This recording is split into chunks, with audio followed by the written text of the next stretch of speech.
is Manish Katiyar and I am from Access Colleges of Planning and Management, Kanpur. Today we are going to discuss a topic which is from MBA curriculum.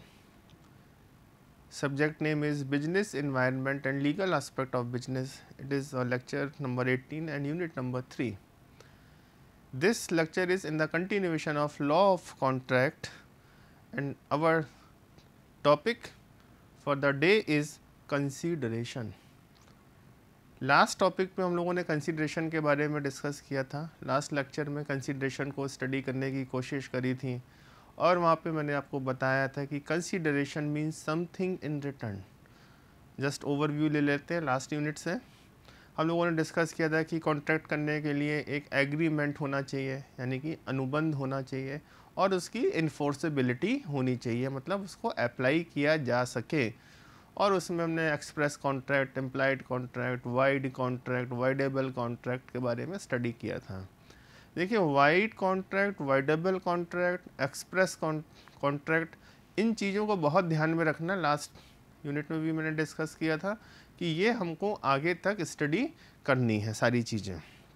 ठीक, तो for today's topic is consideration, यानी कि हिंदी में मतलब होता है प्रतिफल, मतलब समथिंग इन रिटर्न.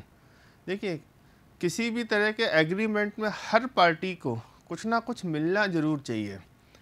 ये हमारे इंडियन कॉन्ट्रैक्ट एक्ट की बेसिक कंडीशन है. पहले तो हमको एक कंडीशन ध्यान रखनी है कि एक एग्रीमेंट होना चाहिए दो पार्टीज़ के बीच में और उसकी इन्फोर्सेबिलिटी, यानी कि उसको अप्लाई किया जा सके.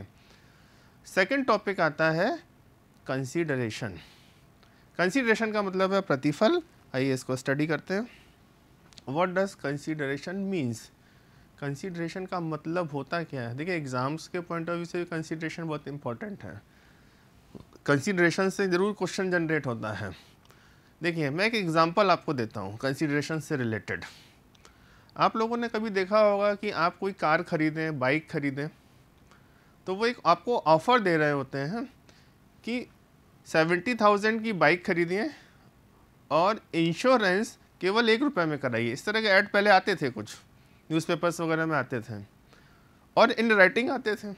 बड़ी टिपिकल सी बात है कि जो पर्सन 70,000 की बाइक या 7 लाख या 10 लाख की कार खरीद सकता है, तो क्या वो इंश्योरेंस का पेमेंट नहीं कर सकता है?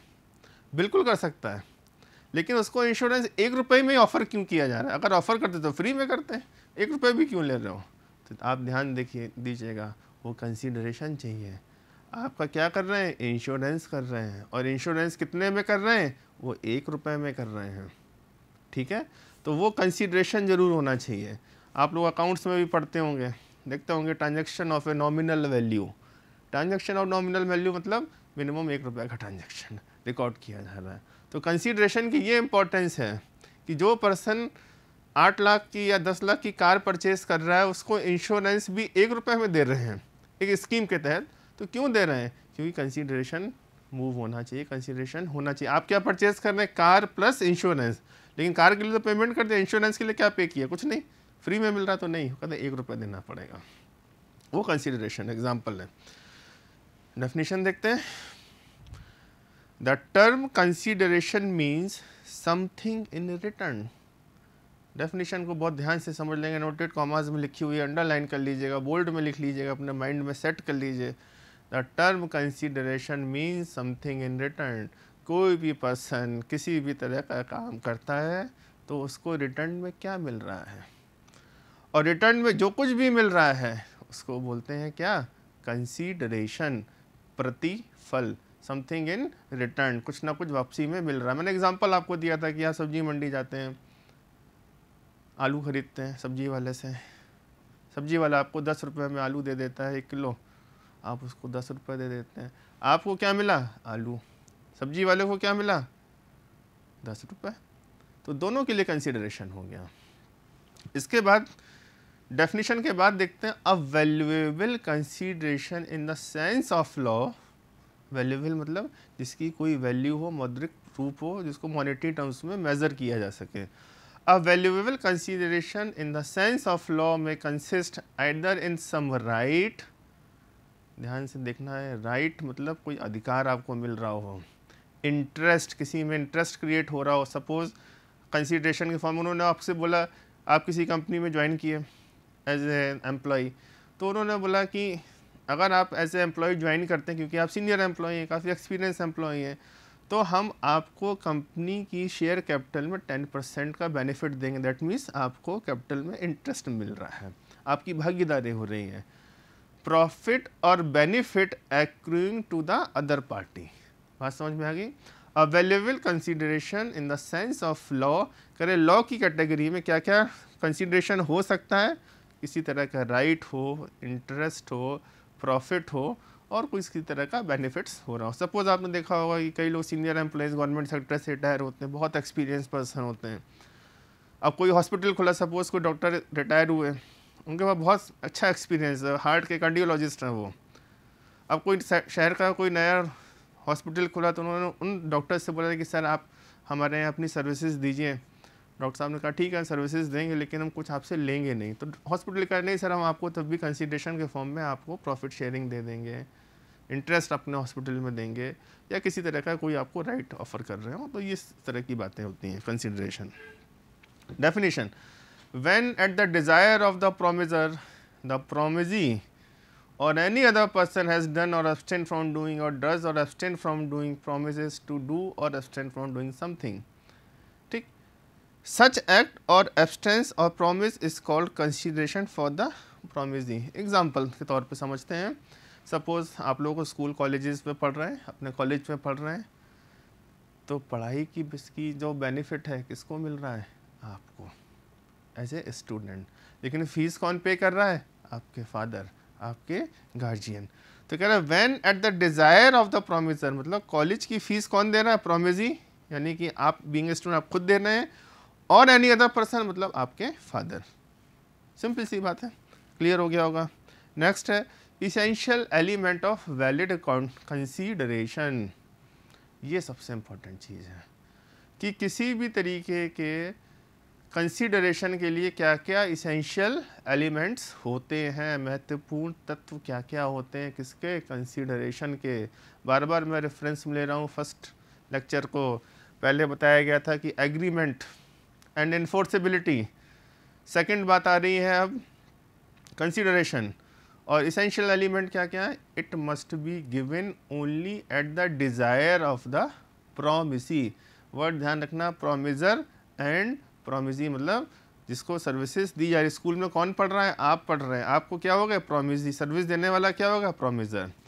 It may move from any person. Example मैंने दिया कि आप स्कूल में पढ़ रहे हैं, सर्विसेज, टीचिंग सर्विसेज या पढ़ाई आप स्कूल में कर रहे हैं, लेकिन फ़ीस कौन पे कर रहा है, आपके गार्जियन।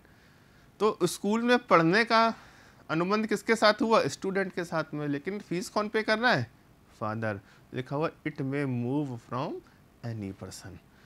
इट मे पास्ट और प्रेजेंट और फ्यूचर, यानी कि आपको पहले भी कंसीडरेशन एडवांस में आपने दे रखा है, आज आप तुरंत पे करेंगे या फ्यूचर में कभी आप पे करना चाहते हैं।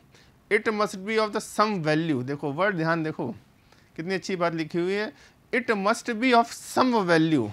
सम क्या है, डिफाइंड नहीं है एक्ट में। व्हाट इज सम, 1 रुपये का भी हो सकता है, 25 पैसे का भी हो सकता है, 1 लाख रुपए का भी हो सकता है। सम वैल्यू, तो वही एग्जांपल कारों के इंश्योरेंस का सामने आ रहा है कि सम वैल्यू जरूर होनी चाहिए, तभी वो आपको 10 लाख की गाड़ी का इंश्योरेंस 1 रुपये में दे रहा है। क्यों, एक्ट में लिखा हुआ है, इंडियन कॉन्ट्रैक्ट एक्ट में, it must be of some value. It must be real, ये तो कॉमन सेंस की बात है कि रियलिटी में आपको मिलना चाहिए, नॉट इल्यूजरी। मतलब ऐसा ना हो कि जैसे आजकल आप लोग देख रहे हैं कि व्हाट्स, दोस्त ने बोला भाई मेरी बर्थडे है, आपने उसको बर्थडे विश किया और केक का फ़ोटो बना के भेजे, इमोजीज इसको बोलते हैं आजकल, इमोजीज भेज दिया। तो ये इल्यूजरी नहीं होना चाहिए, रियल होना चाहिए। ऐसा ना हो कि आपने कंसीडरेशन में 5 रुपये मांगे तो 5 रुपये की फ़ोटो भेज दी है, ठीक है। And it must B lawful. Lawful मतलब उसकी कोई लीगल वैलिडिटी हो। मतलब यहाँ पे कहने का ये है कि ऐसी करेंसी में पेमेंट करें कि जो कि लीगल हो। पता चला कि कंसीडरेशन, जब हम लोग इंडिया में रह रहे हैं, एग्रीमेंट हो रहा है, कंसीडरेशन की बात हो रही, तो इंडियन करेंसी में बात हो रही है, और आप उसको डॉलर पेमेंट कर रहे हो, सब्जी लेने गए, 1 किलो आलू भी खरीदा, या दुकान पे स्टेशनरी की दुकान पे पेन लेने गए तो पेन खरीदा, 10 रुपये का पेन परचेज़ किया, आप उसको $1 दे रहे हो, कोई वैल्यू है उसकी? दुकानदार के लिए नहीं वैल्यू है। हालांकि आपकी नज़रों में $1 की वैल्यू अप्रोक्सीमेट 70 रुपीज़ है, बट दुकानदार इसको कहाँ बेचारा कन्वर्ट करेगा? तो इट मस्ट बी लॉफुल। ठीक, आगे इम्पॉर्टेंट रूल अक्सर एग्जाम्स में पूछा जाता है और इसको बच्चे कंफ्यूज होते हैं, बहुत ध्यान से रखेंगे, समझेंगे। कंसीडरेशन के बारे में बात कर रहे हैं, डेफिनेशन थी समथिंग इन रिटर्न। पहले लेक्चर से हम लोग समझते चले आ रहे हैं एग्रीमेंट एंड इन्फोर्सिबिलिटी। एक एग्रीमेंट होना चाहिए, इन्फोर्सिबिलिटी होनी चाहिए और कंसीडरेशन होना चाहिए। उसके बाद हम लोग फ्री कंसेंट भी पढ़ेंगे। तो कंसीडरेशन में बोल रहा है नो कंसीडरेशन नो कॉन्ट्रैक्ट। मतलब क्या हुआ? क्या कंसीडरेशन नहीं होगा तो कॉन्ट्रैक्ट नहीं होगा? बिल्कुल सही बात है। अगर कंसीडरेशन नहीं होगा तो किसी तरह का कोई अनुबंध नहीं हो सकता। तो इसको हम लोग किस कैटेगरी में कवर करेंगे? If there is no consideration, in that situation all agreements are void, इनकी कोई लीगल वैलिडिटी होती ही नहीं है। बात समझ में आ रही? कंसीडरेशन होना बहुत ज़रूरी है। अगर कंसीडरेशन नहीं है तो एग्रीमेंट वाइड हो गया। ठीक है, अब इसमें लिखा हुआ है agreement made on account of natural love and affection. Simple सी बात है, आपका बर्थडे था, आपके बर्थडे पे आपके फादर ने आपको बाइसिकल या मोटरसाइकिल गिफ्ट करी। तो उन्होंने कैसे गिफ्ट करी? Out of natural love and affection. सभी लोग समझ रहे होंगे मेरा इंटेंशन। लव एंड अफेक्शन के थ्रू उन्होंने आपको बाइक दी, लेकिन उसके एवज में आपसे कुछ लिया?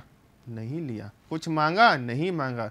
कुछ इंटरेस्ट क्रिएट किया? नहीं किया। कुछ इंस्ट्रक्शंस दिए कि नहीं साहब बाइक दे रहा हूँ तो आपको 80% मार्क्स लेके आने MBA में? ऐसा तो नहीं कहा ना। आपके बर्थडे पे दिया, क्यों? Out of natural love and affection. ठीक है, तो नेचुरल लव एंड अफेक्शन के, और वो तो हम लोग पहले से पढ़ते चले जा रहे हैं कि contract of social nature Indian Contract Act में कवर नहीं होते हैं। लेकिन यहाँ पे देखना, कंसीडरेशन के केस में किसी भी तरीके का नेचुरल लव एंड अफेक्शन के थ्रू अगर कोई ट्रांजैक्शन हो रहा है तो वो वैलिड कॉन्ट्रैक्ट होता है। ठीक है, बात ध्यान रखना, वैलिड कॉन्ट्रैक्ट होता है। Promise to compensate for past voluntary services, बड़ा स्पेशल केस है ये। पास्ट वॉलंटरी सर्विसेज का मतलब क्या था? हम लोग पढ़ रहे हैं नो कंसीडरेशन नो कॉन्ट्रैक्ट, और सेकंड पॉइंट पढ़ रहा है promise to compensate for past voluntary services. आजकल बहुत तेज़ी से फैल रहा है। घर में बुजुर्ग रह रहे हैं, बच्चे विदेशों में रह रहे हैं, अब बुजुर्ग बेचारे बीमार पड़ गए, उनकी सेवा करने वाला कोई नहीं है, तो पड़ोसी ने उनकी खाना वाना बना के प्रॉपर मेडिसिन वगैरह दे के उनकी सेवा करी, और जिससे कि वो बुजुर्ग रिकवर हो गए, सही हो गए। तो उन बुजुर्ग ने ये कहा कि देखो भाई, आपने मेरी सेवा करी, खाना बनाया, डॉक्टर को बुलाया, खिलाया, मेडिसिन दी, आपका जो भी खर्चा हुआ हम आपको पेमेंट करेंगे। ठीक है, तो कोई अनुबंध नहीं था उन लोगों के बीच में, पड़ोसी ने का कोई अनुबंध नहीं था उन बुजुर्ग के साथ में, लेकिन वो अपनी इच्छा से उनको दे रहे हैं पास्ट वॉलंटरी सर्विसेज, क्योंकि उनके पड़ोसी ने उनको इस तरह की सर्विसेज दी थी। ठीक है, बात समझ में आया? तो ये होता है promise to compensate for past voluntary services. उसके बाद है promise to pay time barred डेप्ट। देखिए बेसिकली बच्चों एक चीज़ होती है, वो होता है लिमिटेशन एक्ट। एक लिमिटेशन एक्ट को जानने से पहले थोड़ी सी चीज़ आपको बता दें। आप लोगों ने देखा होगा अकाउंट्स में आप बैड डेप्ट्स क्रिएट करते हैं, तो आप बैड डेप्ट्स कब, या provision for bad debts create करते हैं। तो प्रोविज़न फॉर बैड डेप्ट्स क्या होता है? मतलब आपने कोई क्रेडिट सेल्स करी और वेट कर रहे हैं कि कस्टमर आके आपको पेमेंट करेगा, अनफॉर्चुनेट वो कस्टमर नहीं आ पा रहा है, तो आप उसका कब तक इंतज़ार करोगे? अकाउंटिंग बोलती है कि आप उसको एक अकाउंटिंग ईयर तक इंतज़ार करिए, उसके बाद उसका प्रोविज़न क्रिएट कर लीजिए। ठीक है, तो आप अपने पुराने अनुभवों से देखेंगे बिजनेस में कि कितना प्रोविज़न क्रिएट किया जाए। सपोज़ कई बार ऐसा होता है फाइनेंशियल ईयर एंड होने के बाद कस्टमर पेमेंट कर गया, ऐसा डे टू डे बेसिस पे होता है।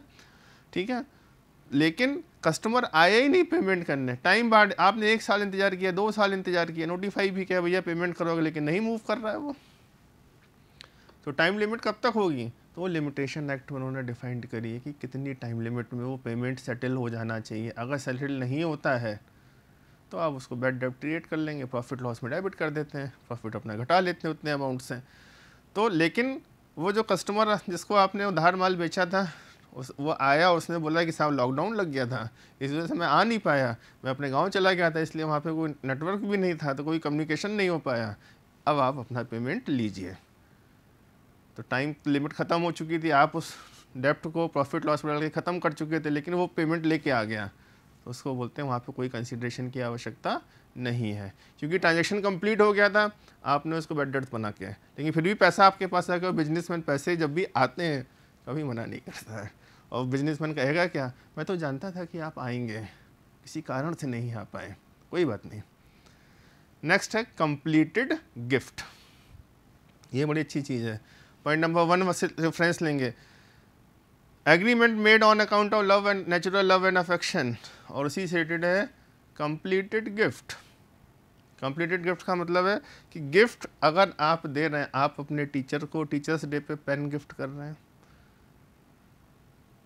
आपकी शादी में आपके रिलेटिव आपको कैश में गिफ्ट दे रहे हैं, और आपको इनकम टैक्स में भी आपने पढ़ा होगा profit and gain from business profession, sorry income from other sources में, कि अप टू 50,000 रुपीज़ तक के गिफ्ट एग्जेम्प्ट होते हैं।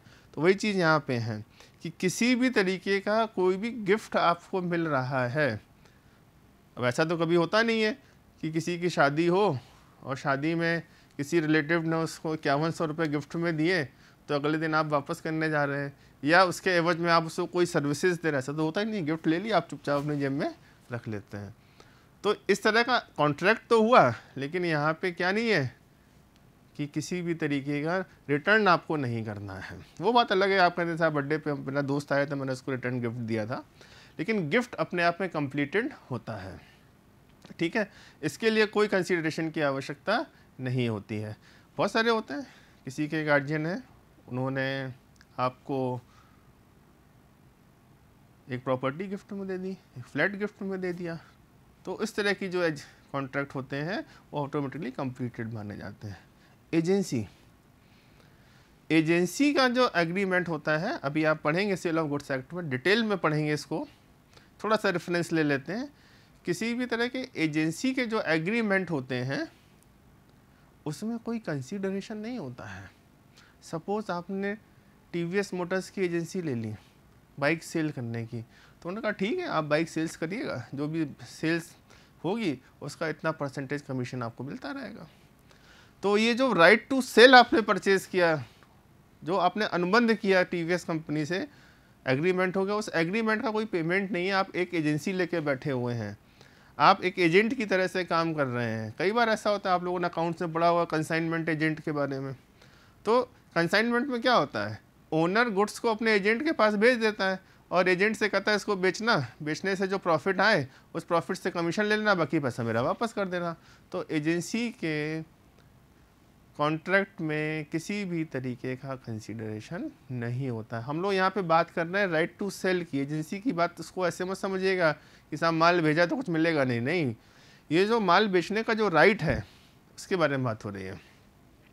ग्रेचुटस बेलमेंट, देखिए एक बेलमेंट होता है और ग्रेचुटस बेलमेंट क्या होता है। ग्रेचुटस बेलमेंट का सिंपल कॉन्सेप्ट समझ, बेलमेंट का मतलब ये होता है कि आपका दोस्त आपके पास आया और उसने बोला कि आप हमको अपनी साइकिल दे दीजिए, मैं ज़रा स्टेशनरी की दुकान से अपने लिए एक रजिस्टर ले आऊँ। तो आपने अपने दोस्त को अपनी साइकिल दी, ये किस तरह का एग्रीमेंट हुआ, बेलमेंट, कॉन्ट्रैक्ट ऑफ बेलमेंट। और ग्रेचुटस बेलमेंट का मतलब होता है एज पर लॉ कुछ जिम्मेदारी आपको दे दी गई। सपोज आपको अपने वृद्ध माँ बाप की देखभाल करनी चाहिए, सपोज आपको अपने वृद्ध माँ बाप की देखभाल करनी चाहिए, ये क्या है, gratuitous, as per law. As per law कोई रिस्पॉन्सिबिलिटी निर्धारित कर दी गई हो तो उसमें कोई कंसिडरेशन की आवश्यकता नहीं होती है, ठीक। और यहाँ पे ये जो doctrine of privity of contract है, इसको ध्यान से समझते हैं, पढ़ते हैं पहले फिर समझते हैं।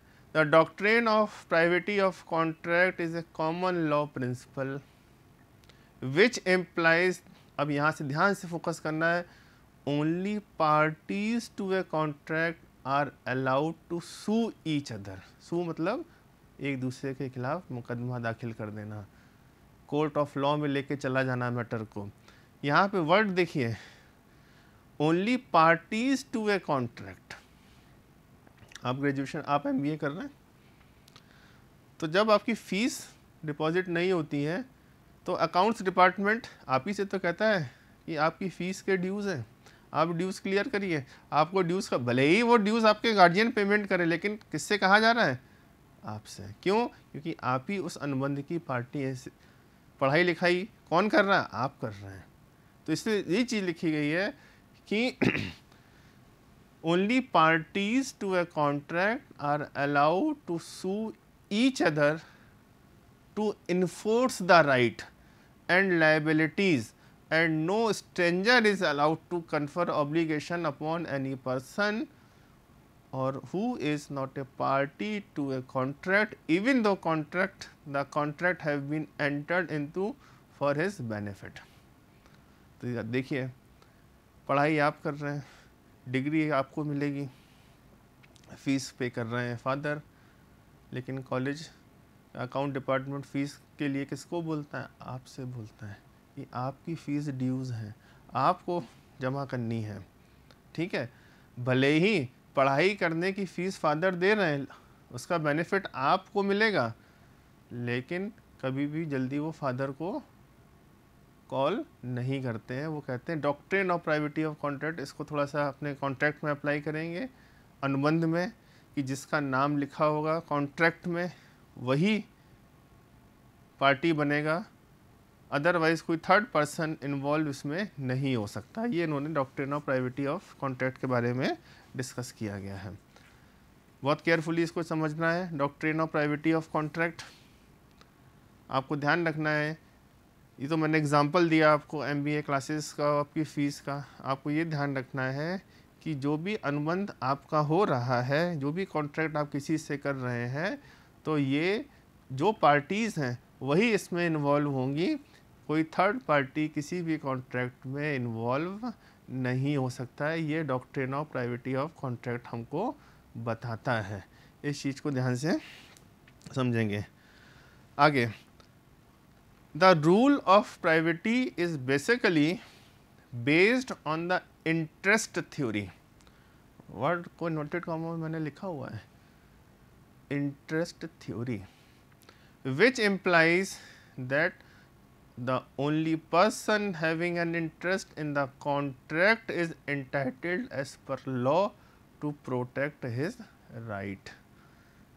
वर्ड को ध्यान से देखिए, which implies that the only person having an interest in the contract is entitled as per law to protect his interest. Suppose ऐसा ना हो आप लोग किसी के साथ में, सपोज़ आपके पास आपकी बाइक है और बाइक चोरी हो जाती है, तो चोरी हो जाने की रिपोर्ट कौन लिखाएगा? भले ही वो बाइक आपका दोस्त आपसे मांग के लेके गया हो, उससे चोरी हुई हो, लेकिन रिपोर्ट इसकी कौन लिखाएगा? आपको लिखानी है। क्यों? क्योंकि बाइक आपके नाम है, आप उस बाइक के ओनर हैं। तो ये होता है doctrine of privity of contract कि only parties to a contract can sue each other. इसके अलावा कोई थर्ड पर्सन इसमें इन्वॉल्व नहीं हो सकता है। ये आपको doctrine of privity of contract में समझाया गया है। ठीक है, और यहाँ से आके आपका ये यूनिट कंप्लीट हो जाता है।